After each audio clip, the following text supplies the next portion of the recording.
여러분 할렐루야. 아멘. 추석 명절 잘 보내셨습니까? 네. 연휴의 마지막이라고 이제 되어 있는데 오늘이 세상에서는 그런 날이죠. 그러나 우리 믿는 사람들에게 있어서는 우리 일요일을 주일이라고 합니다. 주일이 첫 시작일이죠. 이제 이날을 시작으로 우리가 한 주를 새롭게 살 수 있는 것인데요. 오늘 예배가 그런 연휴를 끝내고 주 안에서 새롭게 출발하는 그런 귀한 예배가 되기를 바랍니다. 오늘 함께 나눌 말씀은 창세기 11장을 보겠습니다. 11장 1절에서 9절 말씀입니다. 창세기 11장 1절에서 9절.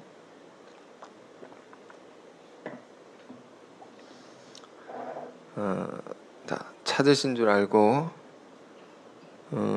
제가 1절 저와 여러분이 한 절씩 교독해 보겠습니다. 온 땅의 언어가 하나요 말이 하나였더라.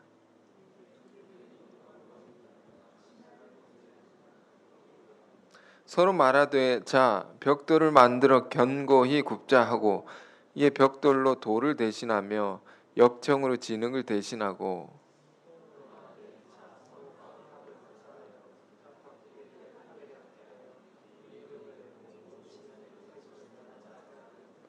여호와께서 사람들이 건설하는 그 성읍과 탑을 보려고 내려오셨더라.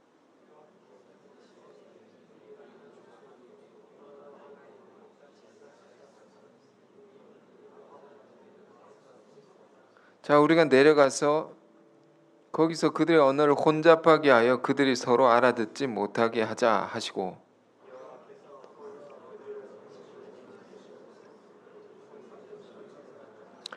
그러면 그 이름을 바벨이라 하니 이는 여호와께서 거기서 온 땅의 언어를 혼잡하게 하셨습니다. 여호와께서 거기서 그들을 온 지면에 흩으셨더라. 아멘. 자, 이 바벨탑의 이야기입니다. 말씀의 제목은 바벨탑의 교훈 이런 제목으로 말씀을 나누겠습니다. 굉장히 유명한 사건이죠. 이 바벨탑, 이 바벨이란 말의 뜻은 혼잡하다 이런 뜻, 혼돈 이런 뜻입니다. 유명한 사건인데 저는 이제 그 연휴를 이렇게 쭉 보내면서 이 말씀이 참 많이 생각이 됐습니다. 명절 때 보면 우리 이제 각자 가까운 친척들, 형제들 만나고 오신 분도 있을 테고 그렇지 못한 분도 있을 테지만 가족끼리 시간을 보내게 되지 않습니까?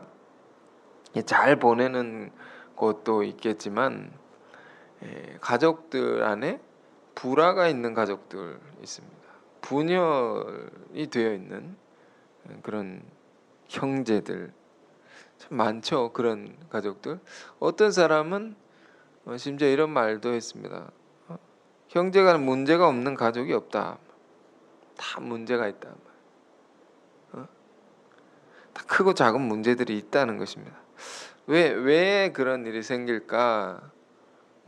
왜 분열이 되고 나뉘어져 있는가? 가족끼리인데도 그 원인을 찾는다면 여러 가지가 있겠죠. 가장 큰 문제 중에 하나는 서로가 이제 소통에 문제가 생긴다는 것입니다. 소통이 잘 안 된다는 것입니다. 가령 이제 같은 문제를 두고서도 서로가 다른 생각을 합니다. 다른 생각하는 것까지는 좋은데 그걸 두고 오해를 합니다. 그럼 미움이 생기고 서로 갈라지게 된다. 왜 소통이 안 되는가? 이런 문제를 좀 많이 생각하게 됐습니다. 그걸 해결할 수 있는 길은 뭘까요? 여러분, 이 문제는 우리 하나의 가족 공동체 안에서만 일어나는 문제일 뿐만 아니라 더 확장해서 보면 사회적인 문제일 수도 있고요. 이 문제는 또 더 크게 보면 국가 간의 문제일 수도 있습니다. 늘 이런 소통의 문제가 있죠. 불통이라고 합니다. 불통. 그리고 갈라지고 나눠지고 서로 싸우고 반목하고 이렇게 얼마나 사람이 살아가는 세상 가운데 많이 일어납니까? 응? 이 문제를 어떻게 해결할 수 있느냐 말이에요. 우린 지금 11장의 짧은 본문의 이야기를 통해서 그 문제의 근본 원인을 우리가 생각해 볼 수 있고요. 그걸 해결할 수 있는 근본적인 해결을 우리가 이 말씀을 통해서 얻을 수가 있는 것입니다. 이 성경이 굉장히 중요합니다, 여러분. 성경은 그야말로 우린 진리라고 말합니다. 응? 변하지 않는 진리. 우리 삶은 항상 문제가 생길 때에는 이 말씀 속에서 해답을 얻고자 해야 됩니다. 꼭 그 안에 답이 있거든요. 그래서 지혜로운 자는 항상 성경을 가까이 하는 사람입니다. 이 매우 짧은 기록인데 정말 이 가족과 여러 가지 이제 모임과 사회 문제와 국가 간의 문제, 이미 세상의 모든 문제에 대한 그 원인과 해결을 다 가르쳐 줍니다. 정말 기쁜 메시지가 이 안에 있습니다. 이 이야기는 어떤 이야기입니까? 이 보면 온 인류가 하나의 언어를 쓰고 있었습니다. 온 인류가 하나였다라는 것입니다. 그야말로 온 인류가 하나의 가족 공동체였다라는 것입니다. 그러고 있었는데 그 사람들이 다 뭘 하기 시작했습니까? 성을 쌓고 탑을 쌓기 시작했습니다. 그래서 하늘까지 이 탑을 쌓아보자 해서 쌓는데 하나님께서 그걸 미워하시고 그걸 싫어하셔서 언어를 혼잡게 하셨다. 사람들이 서로 말이 안 통하게 해서 그 탑을 더 이상 쌓지 못하게 하셨다는 것입니다. 그래서 한 민족이었던 한 가족이었던 인간이 온 땅에 흩어져서 나뉘어지게 되었다. 자, 이런 이야기입니다.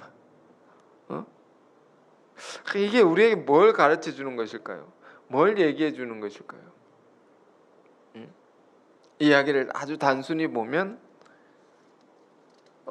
이 표면적 지식이 있습니다. 그걸 보면 뭡니까? 이 언어라는 게 이 땅에 많아졌단 말입니다. 만국 언어가 있게 된 것은 하나님께서 언어를 혼잡하게 하시고 하나님께서 흩으셨기 때문이다. 이 단순한 지식을 우리가 생각해 볼 수 있죠. 그럼 그걸 알려주려고 이걸 기록한 것일까? 성경 그런 뭐랄까 일반적 지식을 가르치는 책이 아닙니다. 이 본문은 우리에게 던져주는 중심적인 메시지가 있습니다. 그게 뭘까요? 뭘 우리에게 정말 가르치려고 이게 기록되어 있을까요? 우린 그걸 생각해 봐야 돼요.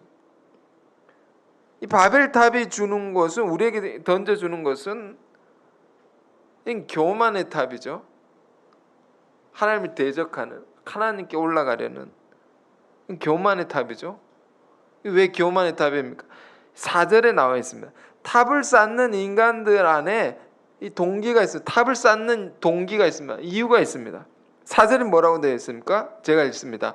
또 말하되 자 성읍과 탑을 건설하여 그 탑 꼭대기를 하늘에 닿게 하여. 탑이 이렇게 뾰족하지 않습니까? 하늘에 찌르는 것입니다.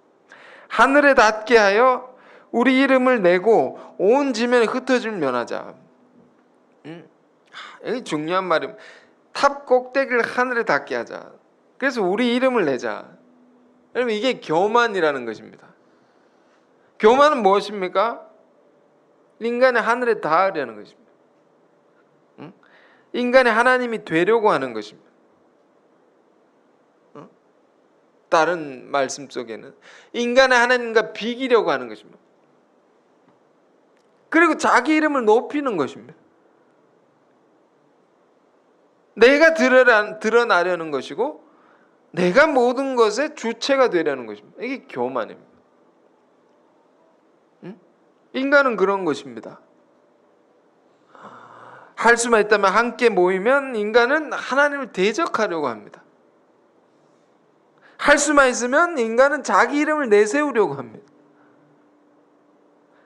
자기가 옳다고 주장하고 자기가 하는 말을 다 인정해 주기를 바라고, 그래서 꼭 내가 주체가 되려고 하죠. 인간이 그런 것입니다. 그러나 성경은 우리에게 뭘 말해주느냐? 한 구절, 몇 가지 성경 구절을 우리가 함께 보길 원하는데, 전도서 5장 2절을 보겠습니다. 전도서 5장 2절입니다.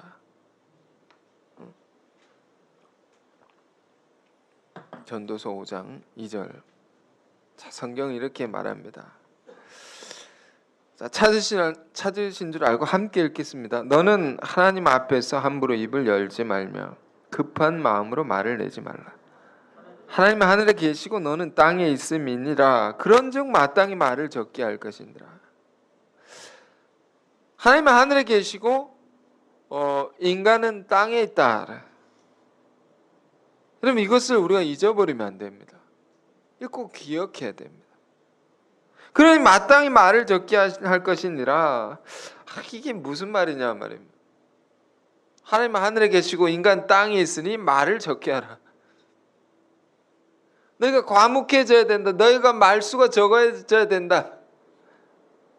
수다스러워지지 말라. 그런 말이겠습니까? 정말 깊은 말씀입니다. 정말 깊은 말. 하나님은 하늘에 계시니, 우리 주기도문에 늘 이렇게 시작하죠. 하늘에 계신 우리 아버지요. 이게 하늘에 계시다는 것이 뭘 얘기하는 것입니까? 하나님이 인간과 차원이 다른 분이시다라는 것입니다. 인간이 이해할 수 있는 그 무엇으로 하나님이 헤아릴 수 없단 말입니다. 인간과 다른 전능자이시오, 초월자이시오, 절대자이시니 그분을 인정해야 된단 말입니다. 범사에 우리가 그분의 주체성을 인정해야 된단 말입니다. 그리고 내가 주체가 되려고 하지 말라, 이런 말입니다. 마땅히 말을 적게 할 것이니라. 말을 보십시오. 말을 하는 것은 어떻습니까? 말을 하는 자가 주체가 되는 것이죠. 듣는 자는 객체가 되는 것입니다. 하나님과 우리의 관계가 이런 관계여야 된다라는 것입니다. 하나님은 늘 우리에게 말씀하시는 분이셔야 되는 것이고, 우리는 그 말씀을 듣는 자리에 항상 있어야 된다는 것입니다. 이게 뭡니까? 이게 인간에게 있어서 겸손의 덕목입니다. 듣는 자리에 있는 것. 자꾸 내 말을 하지 말고. 기독교 신앙의 핵심이 뭡니까? 하나님의 말씀을 듣는 것입니다. 잘 듣는 것입니다. 듣고 곰곰이 묵상하는 것입니다. 그래서 하나님의 말씀을 듣고 하나님의 주체성, 그 주권성을 인정하는 것이 우리 신앙입니다.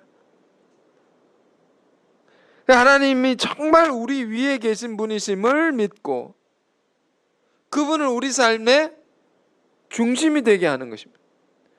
우린 그분의 인도하심을 받아서 살아가는 것이고, 그러므로 우린 그분의 말씀에 순종하면서 살아가는 것, 이게 기독교 신앙의 핵심입니다. 이것을 우린 지혜 중에 지혜라고 합니다. 그분의 순종이 제사보다 낫다. 순종하는 거. 왜? 그분 나보다 높으시면 하늘에 계신 분이니까, 다른 차원에 계신 분이니까, 내 생각 너머에 계신 분이니까, 내 아무리 내가 가진 지혜와 경험으로 잘 내본다고 해도 하늘에 미칠 수가 없는 것이니까 그분의 말씀을 잘 듣고 순종하는 것. 이것이 제일 빠른 길이구나. 제일 지혜로운 길이구나 말이에요. 그런데 항상 문제는 어디서 일어나기 시작합니까? 우리 인생에 혼돈이 일어날 때가 있습니다. 우리 인생에 세상 말로 꼬이기 시작하는 때가 있습니다. 그건 언제 그렇게 되는 것입니까? 이 자리를 바꾸려고 할 때. 하나님이 우리의 중심이 되셔서, 하나님 우리의 주체가 되셔서 우리를 이끄는 인생이 돼야 되는데 내가 중심이 탁 되는 것입니다. 내가 말하려고 하고 내가 주체가 되게 하려고, 이걸 뭐라고 합니까? 우리 인본주의라고 하는 것입니다.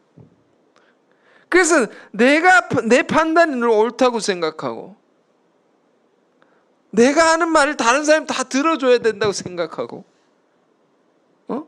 그래야 할 때 이게 문제가 일어나기 시작하는 거죠. 물론 우리가 사람이 자기 주장이 뚜렷하거나 주장이 강한 것이 나쁜 것만은 아닙니다. 할 말도 하고 자기 주장도 분명히 얘기할 줄 알아야 되죠. 그러나 그게 무엇에 근거한 주장인가라는 것은 깊이 생각해 봐야 돼요. 무엇에 근거한 것이냐, 어떤 동기로 하는 주장이냐, 말이냐, 판단이냐. 여러분 정말로 어떤 모임이든지 그 모임이 하나님이 중심이 되지 않고 하나님 말씀의 권위가 서지 않은 곳에서는 늘 뭐가 있는지 아십니까? 문제가 있습니다. 늘 혼돈이 있습니다. 이거 아셔야 됩니다. 정말 그렇습니다. 왜냐하면 다 각기 자기 말을 하는 것입니다. 자기 말. 나는 이렇게 생각한다. 너는 이렇게 생각한다. 같은 한국 말인데도요, 서로 알아듣지 못합니다. 서로 이해하지 못합니다. 같은 말을 하는데도 오해합니다. 생각하는 방식이 다르고, 그게 다 자기 중심적인 언어로 말합니다.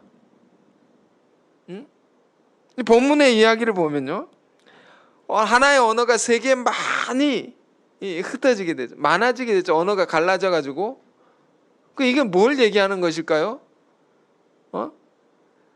만국 언어의 기원을 설명하는 이야기가 아닙니다. 그런 이야기를 하고자 하는 게 아니다. 물론 현상적으로 보면 어떻게 되겠습니까? 하나의 언어가 흩어지면서 각자 언어가 생기고 그 지역의 특색에 따라, 환경에 따라, 그 민족성에 따라 이렇게 나눠지면서 언어가 생겨났겠죠. 근데 그보다 더 중요한 것은, 우리가 이 말씀 통해 생각해 봐야 할 것은 왜 그렇게 나뉘어지게 되었느냐, 왜 흩어지게 되었느냐, 그걸 봐야 됩니다. 이 소통의 문제죠. 왜 소통이 안 되는 것입니까? 그 인간 안에 교만이라는 것입니다. 인간 안에 교만. 이 교만은 하나님이 우리 안에 주인이 되셔야 되는데 하나님을 밀어내고 자기가 주인 되어 있는 것을 이 교만이라고 합니다. 자기 중심성, 자기 주체성. 어떤 영상을 본 적이 있는데, 어떤 철학자입니다. 동양의 많은 철학을 공부하신 분이 교수님인데 막 주장하는 것이 인간의 자기 주체성, 자기를 찾아야 된다. 자기 스스로 모든 걸 결정할 수 있어야 된다. 그래 인간이 깨어나는 것이다. 막 주장하고 역설하는 그런 철학자가 있었습니다. 그래서 성경은 전혀 다른 얘기를. 네가 똑똑하면 얼마나 똑똑하겠느냐, 네가 지혜롭다면 얼마나 지혜로운 것이겠느냐, 그 하늘에 미칠 수 없는 것이다. 하나님이 우리의 주체가 우리의 주인이 되어야 된다. 그럼 모든 것이 다 정리가 되는 것입니다. 이것이요, 여러분, 이것은 참 이 어느 모임이든지 마찬가지고 믿는 자들 안에서도 그런 것입니다. 이것은 사실요, 이 본문을 이렇게 성경을 볼 때 몇 가지 성경을 깊이 이해하는, 성경을 보는 여러 가지 툴이 있으면 툴이 있는데, 지금 11장을 보는데요, 성경의 깊은 뜻을 헤아리기 위해서 이것은 그 본문을 깊이 이렇게 깊이 묵상하면서 이해하는 것도 있지만, 본문의 맥락을 따라서 우리가 이해하는 성경 읽기가 있습니다.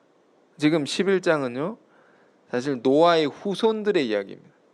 노아의 후손들, 하나님의 백성들이죠. 구원받은 새로운 자손들이죠. 9장 다음에 이어지는 내용이 11장입니다. 중간에 10장은요 족보에 관한 기록이 이렇게 삽입되어 있는 것입니다. 그러니까 9장을 읽고 이어서 11장을 읽어야 됩니다. 그 연속선상에서 11장을 이해해야 됩니다. 우리 9장을 통해서 배우는 아주 깊은 가르침은 무엇입니까? 이 구원받은 자들 안의 문제에 관해서입니다. 구원받은 이후에 그 살아가는 사람들의 문제에 관해서 그 깊이 있게 비유적으로 설명해 놓은 것입니다. 그게 뭡니까? 믿는 자들이 예수를 믿고 구원을 받았어도 끊임없이 그 습관적인 죄를 청산하려고 노력해야 되는 거죠. 끊임없이 예수를 믿고 자유함을 얻었다 할지라도 끊임없이 그 삶이 성령에 의지하여 하나님의 말씀을 따라서 그 인생을 살아가려고 해야 되는데, 그것에 불성실할 때, 그런 면에서 도덕적인 해이가 일어나기 시작할 때 인간은 어떻게 되느냐, 9장에 이어서 11장입니다. 인간은 점점 하나님을 잃어버리게 됩니다. 점점 하나님을 밀어내게 됩니다. 그래서 자기를 세우기 시작합니다. 여러분, 9장과 11장의 깊은 연관성을 생각해요. 하나님 점점 내 중심에서 밀어내고 내가 중심이 되기 시작합니다. 우리 믿는 자들 안에 이런 문제가 아주 다분히 있습니다. 신앙을 오래 했다고 해서, 내가 성경 지식을 어느 정도 안다고 해서, 그러면서 내가 주인이 돼서 내가 주체가 되어서 살기 시작합니다. 그러면서 자기만의 바벨탑을 쌓아가기 시작하는 것이다. 그것이 하나님을 찌르는 것이 됩니다. 하나님을 대적하는 것이 되는 겁니다. 그래서 자기 이름을 드러내기 시작합니다. 우리 안에 이런 게 있지 않는가 돌아봐야 됩니다.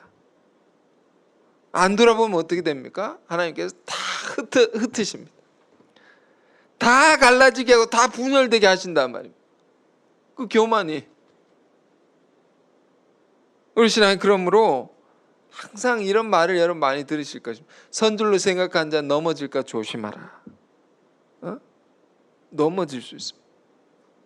내가 서 있다 생각하는데 넘어진다. 안다고 하는 자들은 더 모르는 자들임을 생각해야 됩니다. 깨달아 가야 되는 것이고, 신앙은요 그렇게 되어 있습니다.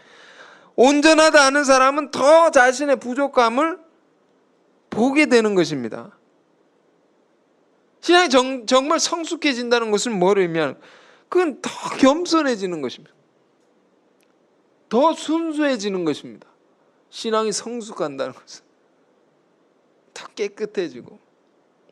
이번에 제가 고향을 다녀오면서 어디에서 별을 이렇게 모종하듯이 이렇게 화분에 별을 이렇게 심어가지고 둔 것을 보았습니다. 벼가 이제 가을이 되니까 벼가 이렇게 무거워져서 이렇게 숙어져 있죠. 숙여져 있죠. 그걸 보면서 그 속담이 생각나죠. 벼는 정말 익을수록 고개를 숙인다. 익을수록. 우리 신앙도요. 온전해진다는 게 뭘까요?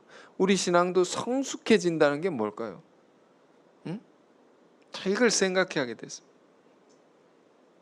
신약에 성경이 구약과 신약이 있지 않습니까? 신약에 절반 이상을 기록한 사도 바울이 남긴 참 그가 남긴 멋있는 말이 있습니다. 빌립보서 3장을 찾아보겠습니다. 빌립보서 3장. 빌립보서 3장 15절을 읽고 12절부터 14절을 읽습니다. 15절에 이렇게 되어 있죠. 빌립보서 3장 15절. 그러므로 누구든지 우리 온전히 이룬 자들은 이렇게 생각할지라. 자, 온전히 이루었다 하는 사람들은 이렇게 생각한다. 12절. 내가 이미 얻었다 함도 아니요. 함께 읽겠습니다. 14절까지. 내가 이미 얻었다 함도 아니요. 온전히 이루었다 함도 아니라 오직 내가 그리스도 예수께 잡힌 바 된 그것을 잡으려고 달려가노라. 형제들아, 나는 아직 내가 잡은 줄로 여기지 아니하고 오직 한 일, 즉 뒤에 있는 것을 잊어버리고 앞에 있는 것을 잡으려고 표대를 향한 그리스도 예수 안에서 하나님이 위에서 부르신 부름의 상을 위하여 달려가노라. 자, 여러분, 이것이 성숙한 사람들이 가지는 이 삶의 자세입니다.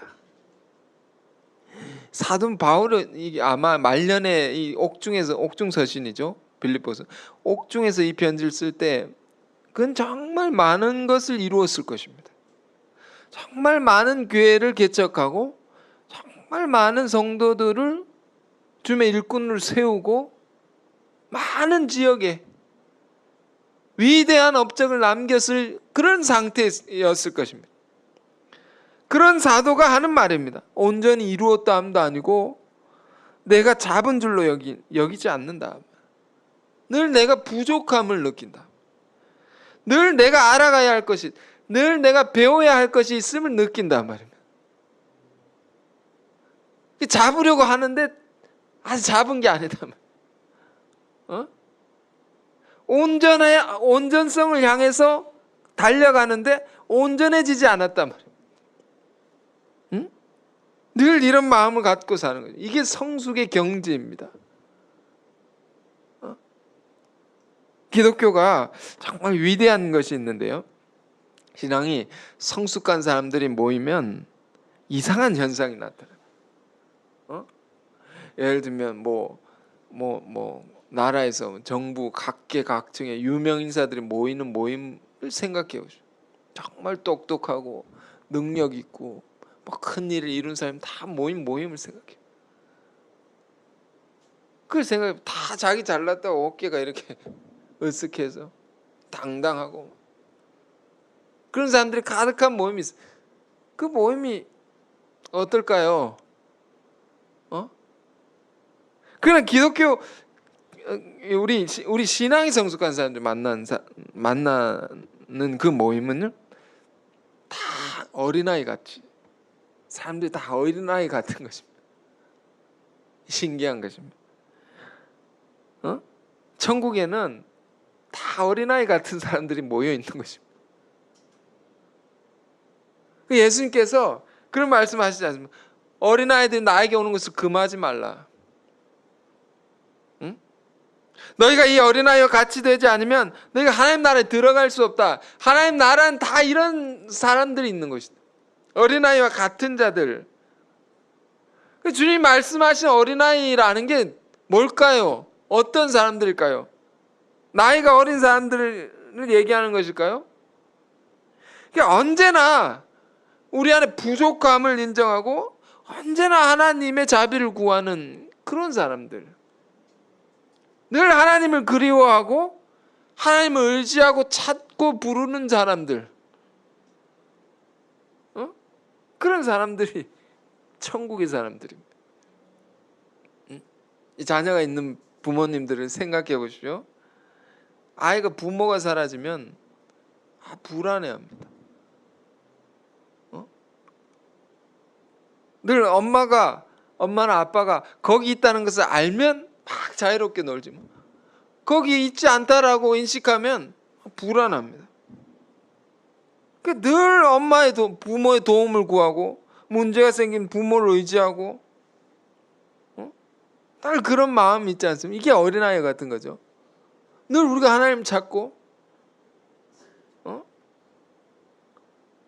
우리가 이 마음을 갖고 살면 서로가 우리가 이 마음을 갖고 살면 서로가 협력할 수 있고 서로가 교통하면서 성도의 교제, 그게 아주 아름다운 교제가 이루어질 수 있다. 이게 건강한 교회의 모습입니다. 이것이 하나님의 이름은 모임입니다. 응?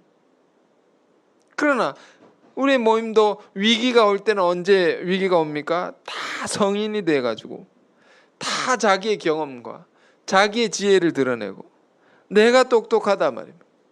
내가 더 오래 신앙을 했다 말입니다. 내가 주체가 되어서 자기 목소리만 내는 사람이 많아지면 하나님이 흩으신단 말이에요. 다 갈라지게 되어 있습니다. 응? 한국 교회 분열사를 보면 다 그런 것이에요. 다 자기 목소리를 내다가 다 갈라졌습니다. 이 작은 나라 가운데 교단이 장로교만 해도 엄청나게 많이 분열이 되어 있습니다.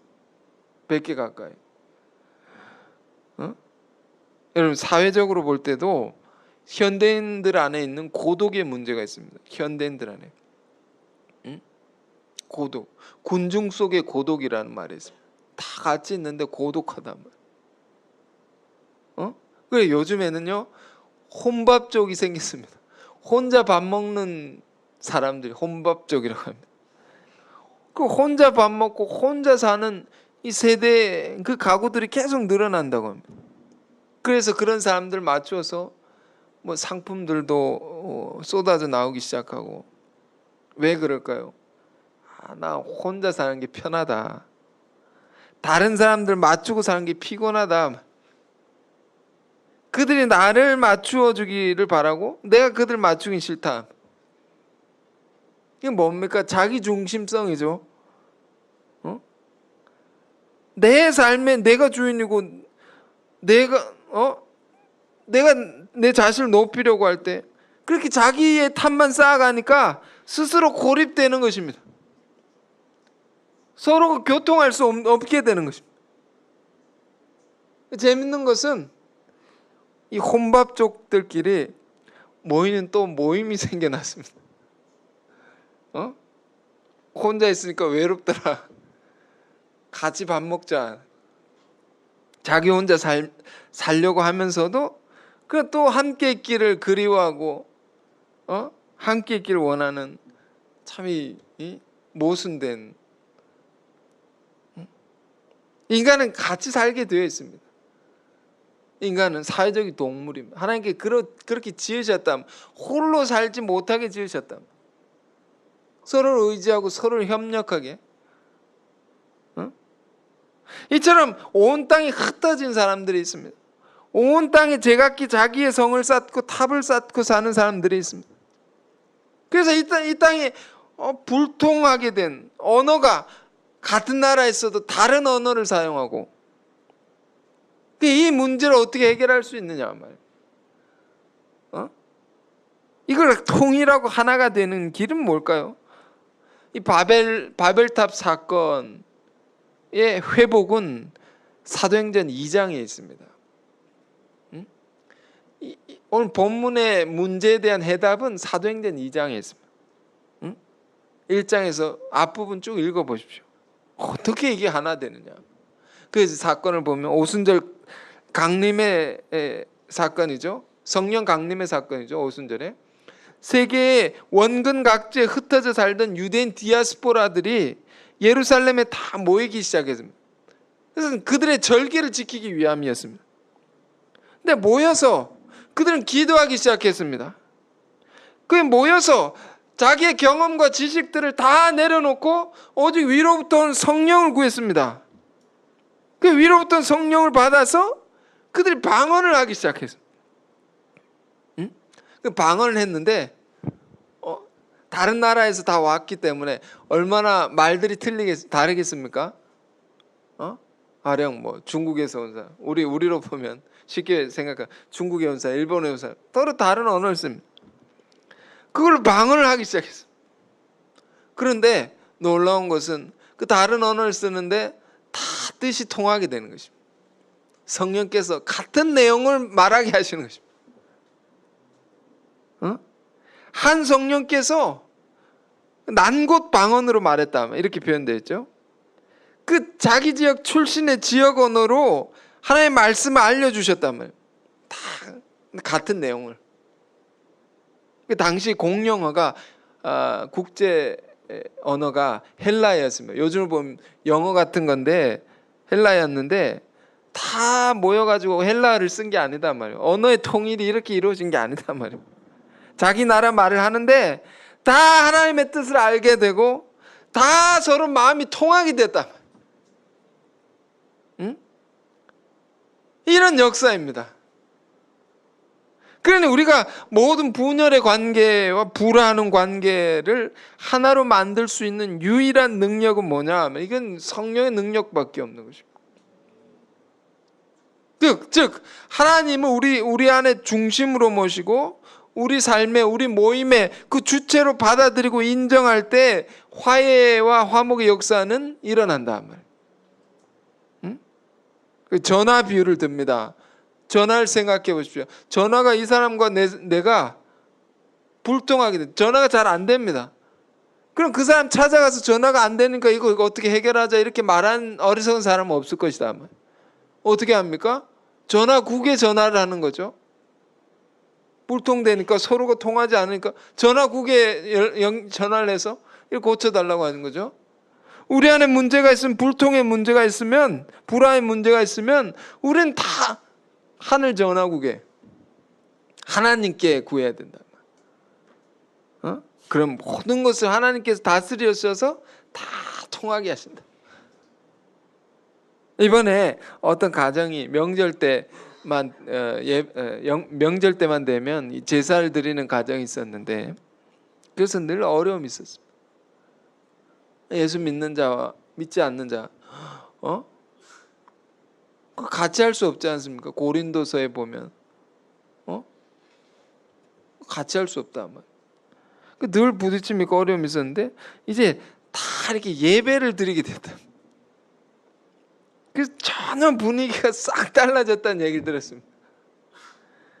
하나님께서 그 온 가족, 7인적인 모든 가족의 주인이 되시고 그분 주체가 되시니까 모든 7인적 관계, 부모 자식 관계 다 정리가 돼가지고, 물론 그렇게 되기까지는 많은 기도와 노력이 있었습니다.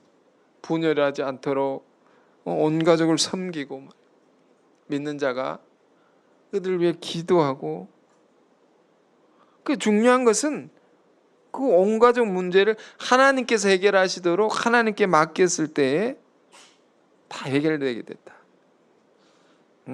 자, 여러분, 오늘 이 바벨탑 사건이 주는 귀한 교훈을 우리가 기억하면서 우리가 먼저는 하나님께 다 겸손해지길 바랍니다.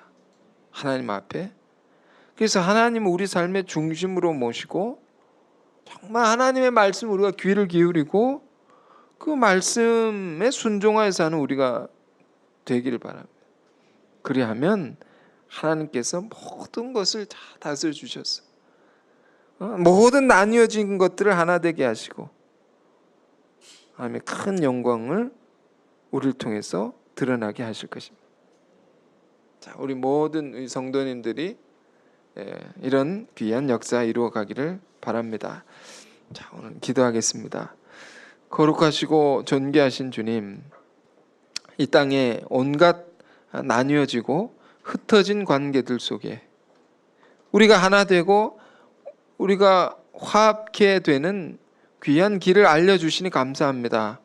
우리 안에 불통의 문제, 우리 안에 나누어진 문제, 그것은 우리 안에 있는 교만 때문이요, 그 교만은 우리 중심에 하나님을 모시지 않고 하나님의 주체성을 우리가 잃어버렸기 때문임을 우리가 알게 되었나이다. 주님, 하나님은 하늘에 계시고 우린 땅에 있는 자들임을 잊지 말게 하옵소서. 늘 주의 말씀을 겸손히 듣고 순종하는 주의 백성들이 되게 하옵소서.